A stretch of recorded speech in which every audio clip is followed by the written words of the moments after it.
എല്ലാ കൂട്ടുകാർക്കും പുതിയൊരു വീഡിയോയിലേക്ക് സ്വാഗതം. അപ്പോൾ ഇന്നത്തെ നമ്മുടെ video correct 1 kg perfect white forest കേക്കിൻ്റെ റെസിപ്പിയാണ്. അപ്പോൾ നമ്മൾ ബേക്കറിയിൽ നിന്ന് വാങ്ങിക്കുന്ന വൈറ്റ് ഫോറസ്റ്റിൻ്റെ അതേ റെസിപ്പിയാണ് ഞാനിവിടെ കാണിക്കുന്നത്. അപ്പോൾ നമുക്ക് വീഡിയോയിലേക്ക് പോകുന്നതിന് മുമ്പ് ഗീവ് അവേയുടെ കാര്യം ആരും മറക്കണ്ട. കഴിഞ്ഞ വീഡിയോയിൽ ഞാൻ ഗീവ് അവേയെ കുറിച്ച് പറഞ്ഞിട്ടുണ്ട്. അപ്പോൾ അതിനകത്ത് പങ്കെടുക്കാൻ താല്പര്യമുള്ളവർ പങ്കെടുക്കുക. പിന്നെ ഞാൻ കമൻറ്റ് ചെയ്യുന്ന കാര്യം പറഞ്ഞായിരുന്നു. നിങ്ങൾ സബ്സ്ക്രൈബ് ചെയ്തിട്ട് കാര്യമില്ല, കമൻറ്റ് കൂടി ചെയ്താൽ മാത്രമാണ് നമുക്ക് ഈ വിന്നറിനെ കണ്ടെത്താൻ പറ്റുള്ളൂ. അപ്പോൾ കമൻറ്റ് ചെയ്യാത്തവർ കമൻറ്റ് ചെയ്യുക കേട്ടോ. അപ്പോൾ നമുക്ക് വേഗം വീഡിയോയിലേക്ക് പോകാം. ആദ്യം നമുക്ക് സ്പഞ്ച് ഉണ്ടാക്കാം. അതിനായിട്ട് കറക്റ്റ് 1 കപ്പ് മൈദ എടുത്തിട്ടുണ്ട്. 1 കിലോ കേക്കിന് 1 കപ്പ് മൈദയാണ് ആവശ്യം. ഇതിൽ നിന്ന് 2 ടേബിൾ സ്പൂൺ മൈദ എടുത്ത് മാറ്റിയ ശേഷം 2 ടേബിൾ സ്പൂൺ കോൺഫ്ലോർ ചേർത്ത് കൊടുക്കുക. കോൺഫ്ലോർ ചേർക്കൽ നിർബന്ധമാണ്, എന്നാലാണ് കേക്ക് നല്ല സോഫ്റ്റ് ആയിട്ട് വരുള്ളൂ. ഇനി ഇതിലേക്ക് correct 1 teaspoon baking powder, baking soda ചേർക്കുന്നില്ല, ബേക്കിംഗ് പൗഡർ മാത്രമാണ് ചേർക്കുന്നുള്ളൂ. അപ്പോൾ കറക്റ്റ് 1 സ്പൂൺ ബേക്കിംഗ് പൗഡർ, അതുപോലെ 1 നുള്ള് ഉപ്പ്. ഇനി ഡ്രൈ ഇൻഗ്രീഡിയൻസ് 3 പ്രാവശ്യം സീവ് ചെയ്തെടുക്കുക. ഇനി നല്ല ഡ്രൈ ആയിട്ടുള്ളൊരു ബൗൾ എടുത്തിട്ടുണ്ട്.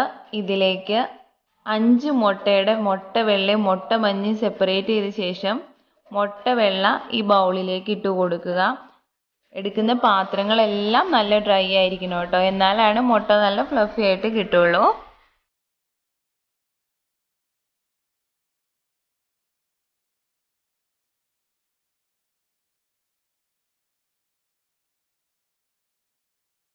ഇനി നമുക്ക് ഈ മുട്ടവെള്ള നന്നായിട്ട് ബീറ്റ് ചെയ്ത് നല്ല സ്റ്റിഫാക്കി എടുക്കാം. അപ്പോൾ മുട്ടവെള്ള അത്യാവശ്യം നന്നായിട്ട് സ്റ്റിഫായി വന്നിട്ടുണ്ട്. ഇനി നമുക്ക് ഇതിലേക്ക് 3/4 കപ്പ് പൊടിച്ച പഞ്ചസാര കുറേശ്ശെ ചേർത്ത് ബീറ്റ് ചെയ്തെടുക്കുക.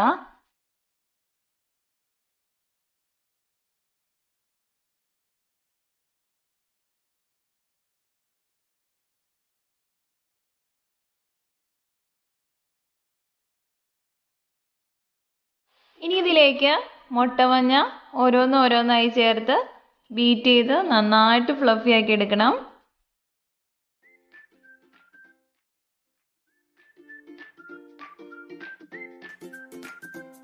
ഇനി നമുക്കിതിലേക്ക് 2 ടീസ്പൂൺ വാനില എസൻസ് ചേർത്ത് കൊടുക്കാം. അതുപോലെ മുട്ടയുടെ സ്മെല്ല് ഉണ്ടാവാതിരിക്കാനായിട്ട് കുറച്ച് തേൻ കൂടി ചേർത്ത് കൊടുക്കാം.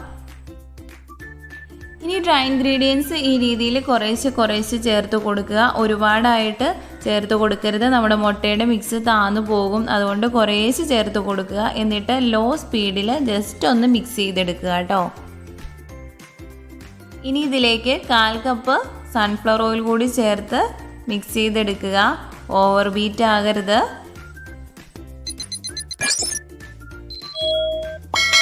അപ്പോൾ നമ്മുടെ വൈറ്റ് ഫോറസ്റ്റിനുള്ള ബാറ്റർ ഇവിടെ റെഡി ആയിട്ടുണ്ട്. വൈറ്റ് ഫോറസ്റ്റ് എന്നല്ല, ഏതൊരു കേക്ക് ആണെങ്കിലും ബാറ്റർ ഈ രീതിയിൽ ഈ ഒരു കൺസിസ്റ്റൻസിയിൽ കിട്ടണം, എന്നാലാണ് കേക്ക് നല്ല സോഫ്റ്റ് ആയിട്ട് കിട്ടുള്ളൂ. അതുപോലെ കേക്കിന് നല്ല ഹൈറ്റ് ഉണ്ടാവുള്ളൂ.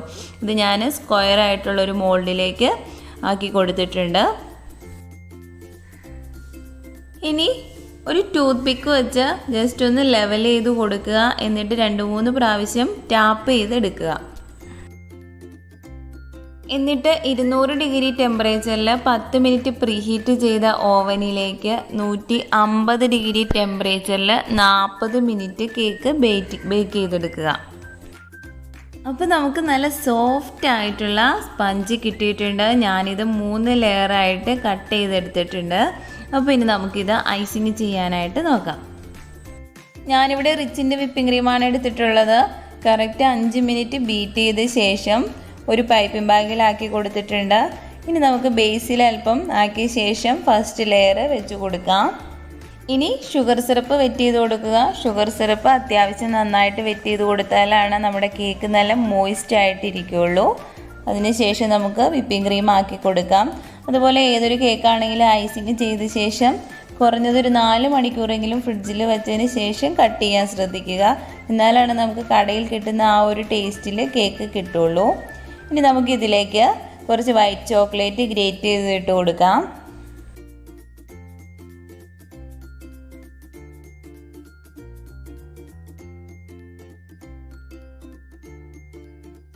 രണ്ടാമത്തെ ലെയറിൽ ഞാൻ വൈറ്റ് ചോക്ലേറ്റ് ഗ്രേറ്റ് ചെയ്തതാണ് ഇട്ട് കൊടുക്കുന്നത്.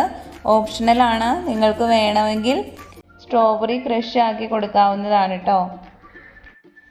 ഇനി നമുക്ക് ലാസ്റ്റ് ലെയർ വെച്ച് കൊടുക്കാം.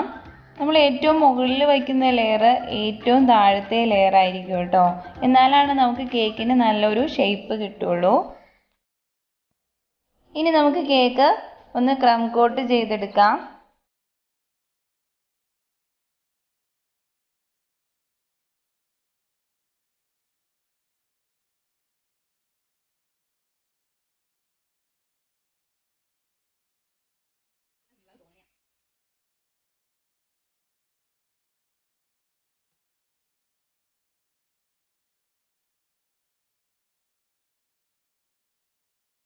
ഇനി നമുക്ക് സൈഡ് ഒന്ന് ഡെക്കറേറ്റ് ചെയ്യാം. അതിനായിട്ട് ഞാൻ നൂറിൻ്റെ N1 നോസിലാണ് എടുത്തിട്ടുള്ളത്. ഇനി നമുക്ക് ഈ രീതിയിലൊന്ന് ഡെക്കറേറ്റ് ചെയ്തെടുക്കാം. സെയിം നോസിൽ തന്നെ വെച്ചിട്ട് ഞാനിവിടെ കുറച്ച് റോസ് ഫ്ലവർ ചെയ്ത് കൊടുക്കുന്നുണ്ട്.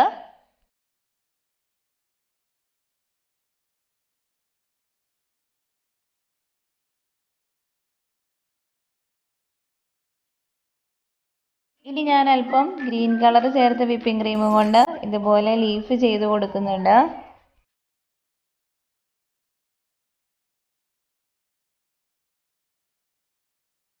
ഇനി നമുക്ക് 2-3 ചെറി വെച്ച് ഡെക്കറേറ്റ് ചെയ്തെടുക്കാം.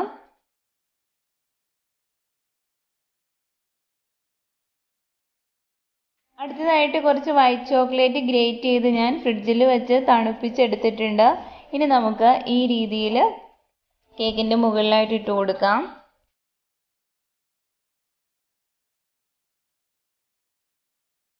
അപ്പോൾ നമ്മുടെ കേക്കിൻ്റെ ഡെക്കറേഷനൊക്കെ കഴിഞ്ഞിട്ടുണ്ട്. നിങ്ങളുടെ ഐഡിയ അനുസരിച്ച് ഡെക്കറേറ്റ് ചെയ്യാവുന്നതാണ്. ഇത് ഞാൻ 550 രൂപയ്ക്ക് കൊടുക്കുന്ന വൈറ്റ് ഫോറസ്റ്റ് കേക്കാണ്. അപ്പോൾ ഇന്നത്തെ വീഡിയോ എല്ലാവർക്കും ഇഷ്ടമായെന്ന് വിചാരിക്കുന്നു. ഇഷ്ടമായിട്ടുണ്ടെങ്കിൽ ലൈക്ക് ചെയ്യുക, ഷെയർ ചെയ്യുക. ആദ്യമായിട്ട് കാണുന്നവർ സബ്സ്ക്രൈബ് ചെയ്യാൻ മറക്കരുത്. അപ്പോൾ മറ്റൊരു വീഡിയോയുമായിട്ട് ഞാൻ വീണ്ടും വരുന്നതായിരിക്കും.